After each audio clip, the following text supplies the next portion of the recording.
Hey there, YouTube. I'm going to attempt to bring you into the world of knitting. I love knitting. It gives my hands something to do.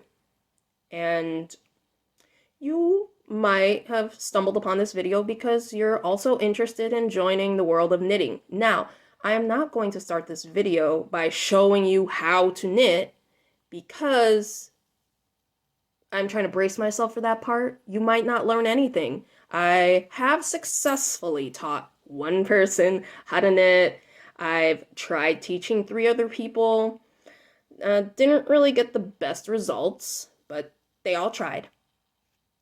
And part of that is probably because I'm not that great of a teacher, but also it requires moving muscles and your fingers in ways that you normally don't. And so it would make sense if when you're first starting out, you might not get it right away. You're going to run into a lot of things, and those are things that I will talk about. I'm going to talk about knitting at my level because, one, I don't know everything. The internet is big and wide, and there are videos, tutorials, things that are written uh, in like booklets that you might find at the store, just information everywhere and in whatever format that makes sense for you. If you want to stick around, be my guest. So, picture this. You are at the store and you decide, I want to get into knitting. New year, new hobbies. Okay, cool, awesome, congratulations, welcome. But there are things in the store that are just so overwhelming. They're just everywhere. There's just needles and yarn, and you're just like, how do I choose? Well, I could give you a little bit of help with that. So you want to get the materials that will make sense for what you're trying to make. I recommend starting with the easiest, most basic project, which is a scarf, which happens to be the project that I started with when I began knitting. I wanted to knit a scarf for my English 101 professor. I had a really big crush on him, and it didn't really turn out that great because I, was working off of a tutorial online, and I guess I just kept adding a stitch each row, which will make more sense as you get more into the terminology and the actual knitting part. But anyway, that caused my scarf to turn into this weird triangle shape. So, needless to say, it didn't work out. But hey, nothing happened, okay? Let's not be weirdos here, okay? And I don't have a crush on him anymore, but I'm always heartbroken, okay? Anyway, yeah, so there's yarn and needles, and sometimes there are those yarn knitting kits where they like have a loom or like they have all the materials all set out for you and have like a booklet that has a bunch of abbreviations, which really frustrates me. I typically do not work off of patterns because I find that they frustrate me. As long as you know how to do the 2 most basic stitches, knits and purls, you could make just about anything. It all just depends on how you learn and how far you want to go on your knitting journey. I have not gone too far. I mostly stick to flat projects like scarves. I do circular projects, which that will make more sense as I get more into it. So these are some of the projects that I've done. This is a headband. It's very warm. I use thick yarn to do it. As you can see, it's circular. It's not flat. Well, it turns flat, but it'll make more sense later. A scarf is flat. It's not attached. It doesn't go all the way around. And then hats. I made this hat last week, this hat week before last. This hat I finished today. It's for me. It's quite big, and I'll get more into why that is for that one. All right, so materials.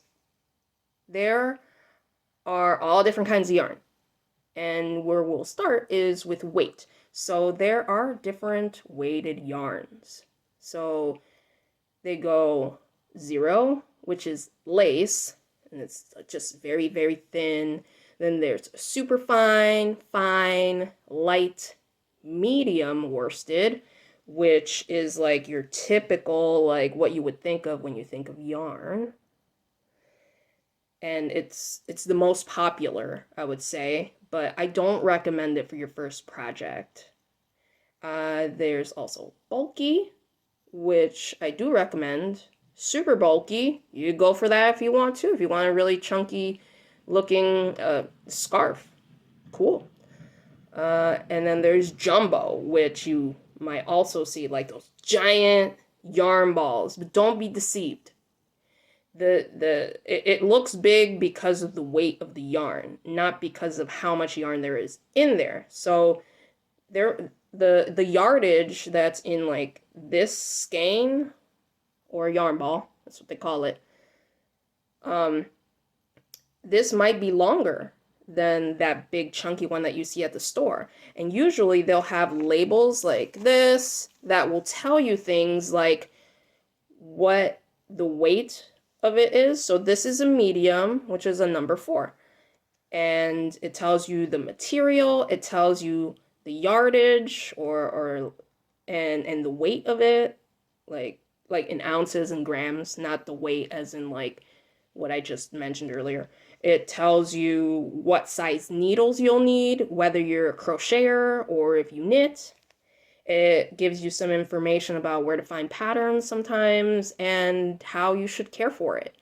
And you might get even deeper into your knitting journey and find things that work way better than what it says on the label.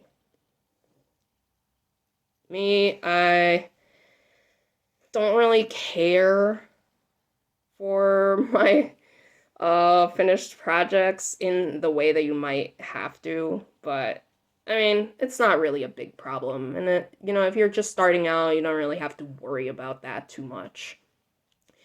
All right, so there's different weights of yarns.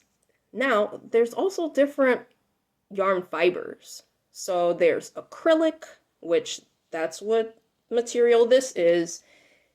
And that's the yarn that I used for this hat that I made, which I think looks pretty great, but the fibers pull. You might notice that sometimes in your clothing. And that's kind of like called like pilling, and sometimes you'll see like these like little balls like chilling around, and like you usually like pull them out. Like that has to do with the quality of the yarn and the material of the yarn. So like I'm finding that this is stretching a lot more easily, which I suspect has to do with it being such cheap acrylic yarn that I got at the Dollar Tree because I'm poor. There's also alpaca, there's merino wool, which I personally think is some of the nicest, softest, and least scratchiest type of wool. I mean, type of wool and type of yarn fiber. There's also polyester, cashmere, chenille, which I don't really like because it's hard to knit with. All right. Then there are considerations that you have to make when choosing your yarn. You want to think about the price, of course. Buy what you could afford. The barrier of entry into a new hobby doesn't have to be high. So, you make that determination for yourself in accordance to your own budget. I find that, the really nice wool ones, the project will look a lot nicer and things like that, but you're not always going to have it like that. Then you have to think about availability. So if you're getting yarn, you want to make sure that you have enough of it because they might stop making that particular kind of yarn. And if you find yourself needing more of it, you're going to be SOL because guess what? They don't manufacture it anymore, which is really annoying. Uh, if you're like almost done with the project and then you find that you can't really finish it because it's too unique of a yarn that you chose. So that can be really frustrating. Um, Again, that's why I recommend that you start with something really basic so you don't end up disappointed if you don't buy enough yarn. Or, you could just, pick the most basic kind of yarn and you'll be able to find it again because it's very popular and less likely to stop being manufactured. And that has to do with various factors like it being seasonal or uh, a change in manufacturer, the brand is out of business, things like that. Um, and then you want to consider the type of project that you're making when choosing your yarn. If you are making a a blanket, you might not want to use really thin yarn. You can. You can if you want to be that ambitious, go ahead. I made a blanket and I used chunky yarn or bulky as it's usually called. And it looks great. Technically, it's not done because there are threads that are there or yarn strings that are sticking out because I did not weave them in yet. Um, but it came out really nice and it makes it a lot warmer, I think. It gives it a different look. So that's what I mean by considering your project. Like it'll have a different look depending on what it is that you're making, like a hat. So I prefer to use thinner yarn for hats because I think everything looks a lot neater and it's not likely to make you get overheated because it's not like really chunky and bulky yarn. Um, and then where the fibers are sourced, you can think about that. If you're concerned about where it comes from and the eco-friendliness of it and things like that. You want to think about pilling. So again, if you're using like really cheap yarn that's like acrylic, now you might be watching this video and you'll be like, wait, I like acrylic. Okay, cool. That's not really my favorite. Um, if it's gonna leave a lot of fuzzy residue and things like that, well, it might not be the most aesthetically great looking thing. And then, well, I did mention this earlier, but what effect you want it to have. So there are yarns that are like solid. This one's not solid. It's just gonna look solid to you. It's just gonna look light blue, but it has like blue and purple hues to it close up.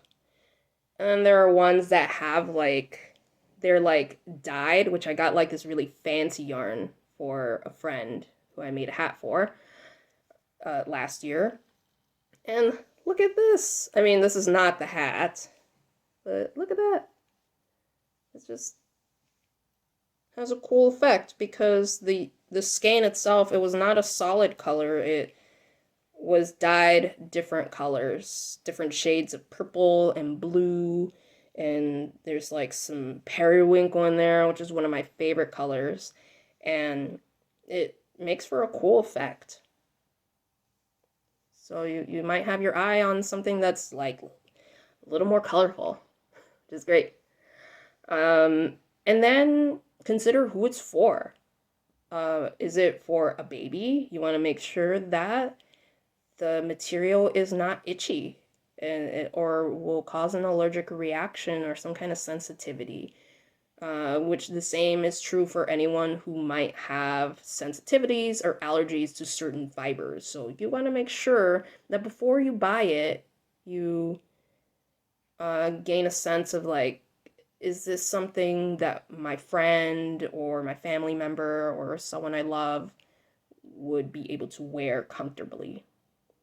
Or yeah, so you just want to consider that, or people who or maybe, for example, on the spectrum, who might be a bit more sensitive and need for, whatever project you make to be made in a particular way.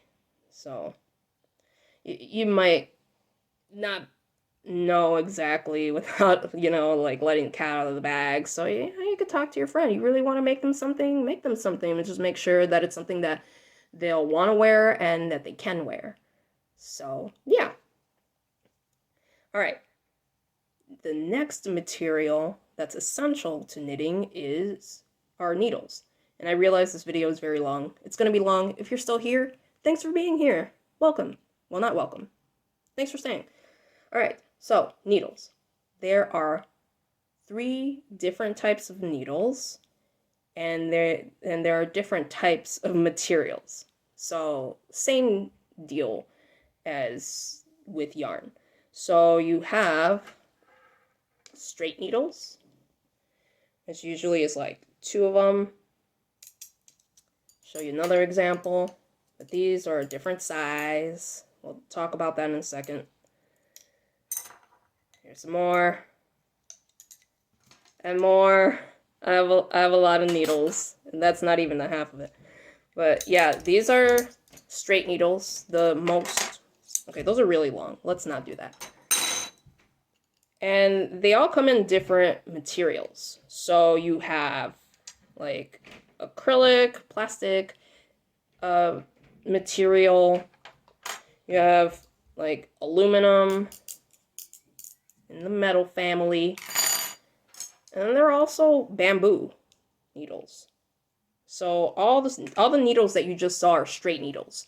Why they call them straight needles? Because you use them to knit straight projects like scarves or blankets or like washcloths, things like that.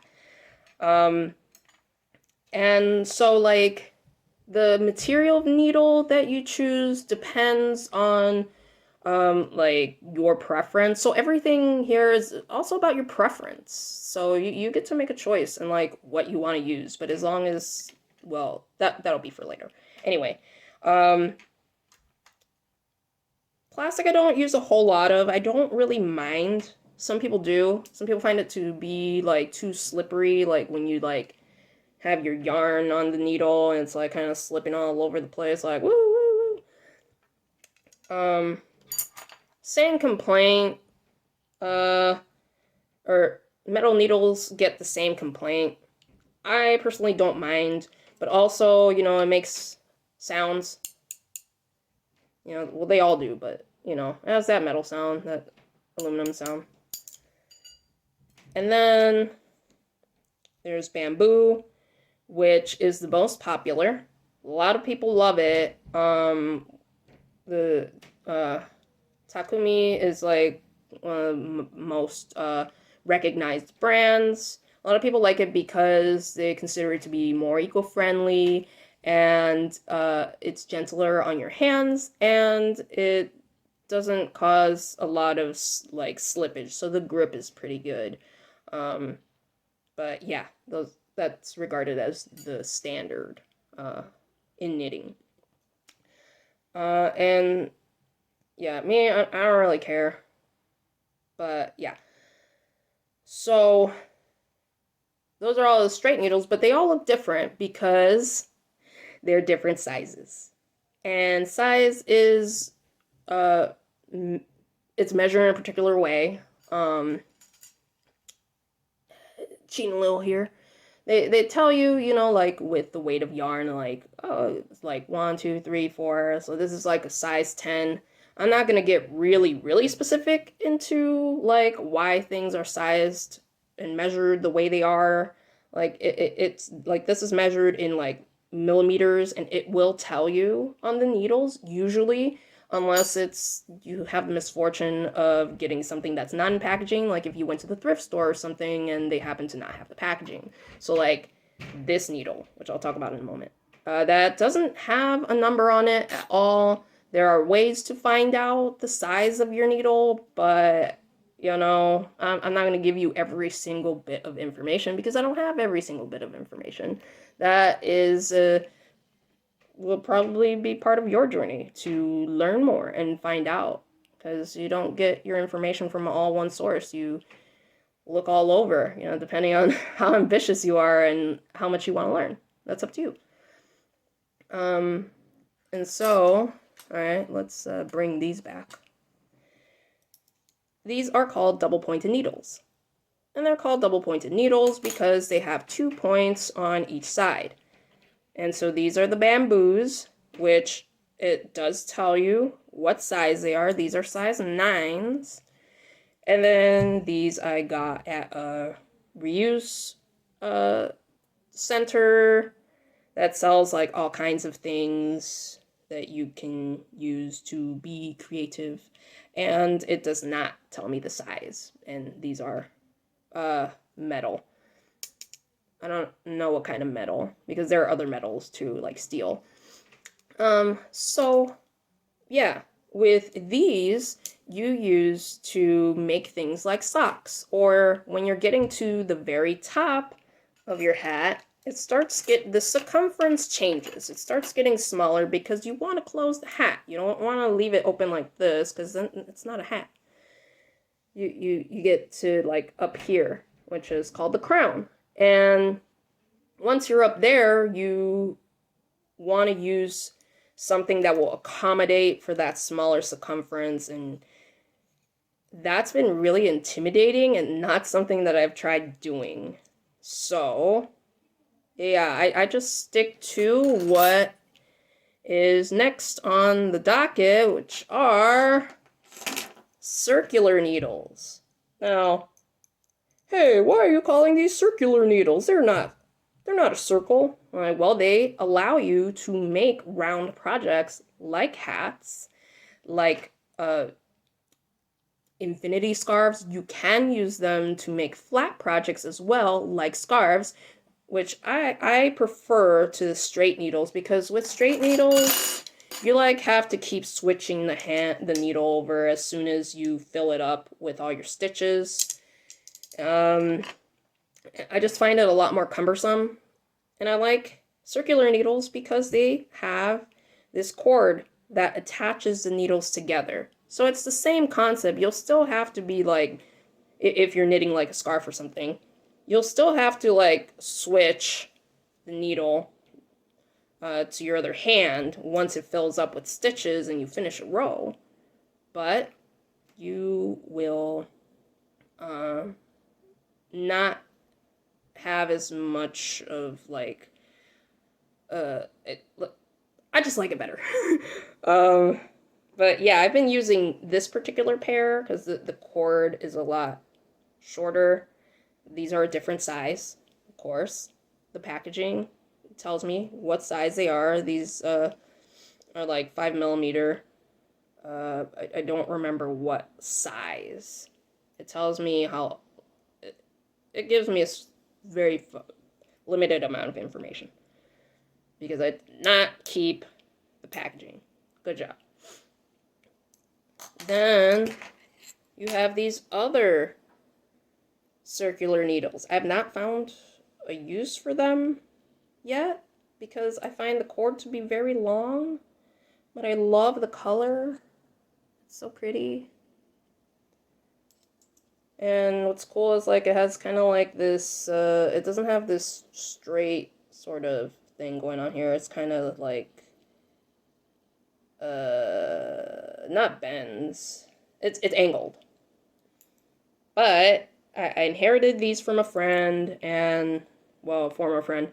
And, well, there is like no number on here. I don't know what size needles these are or how long it is. Not gonna measure it because I'm lazy. And then I have this other one that's kind of in between these two. Bamboo. A little tip, actually. When you first get these, you wanna like get like some relatively hot water and like dip the cord onto it so it's not, so it kind of like straightens itself out, because when you get it in the package, it'll usually be like all like that, and that makes it hard to do your projects because you got this thing going all wild and twisty. Let's see. Also, when you're working on this, you want some scissors. I am really the least picky person. So, like, there are very fancy scissors that people get. They're called, I think, tapestry scissors. Um, that are a lot smaller and are probably gentler on the yarn. So if you're like a really serious person about your knitting, or if you just want the aesthetic, go ahead, get them. But, you know, I want the barrier to entry into this craft to be as low as possible. So, yeah. Alright, this video is very long. Thanks for sticking around. Then there's something called a tapestry needle. So this is like a sewing needle, but it's thicker. And there are ones that are thinner for like the lighter weight yarns. And it has like this really big eye hole here, which is nice so that you can actually get your yarn through there. And they do also come in other materials. They come in like the nicer, I want to say metal. I could be wrong. Don't take everything I'm saying as fact. I'm saying what I know, not what is 100% bulletproof facts. You might be experienced and just be like, oh, I want to see what this person has to say. Let's see if they mess up. Like, don't look for me to mess up. Like, that doesn't help anybody. That just makes you look mean. Okay? Like, if I get something wrong, I get something wrong, and you can just be like, oh, hey, like, you know, I heard you say this, and, you know, I so, yeah. And then there's also measuring tape. You could use this kind. You could use this kind for your first project. You might not even need it, like if it's a scarf, because it's very intuitive. You just, you know, figure out like, oh, how long do I want it to be? And this usually tells you like how many yarn skeins or yarn balls that you'll need for that project. And then last is a stitch marker, which again, you might not need for this kind of project because it's just so basic and intuitive once you actually have everything you need and you know how long you want the scarf to be and things of that sort, how wide you want it to be. I use a bobby pin to mark where my stitches are.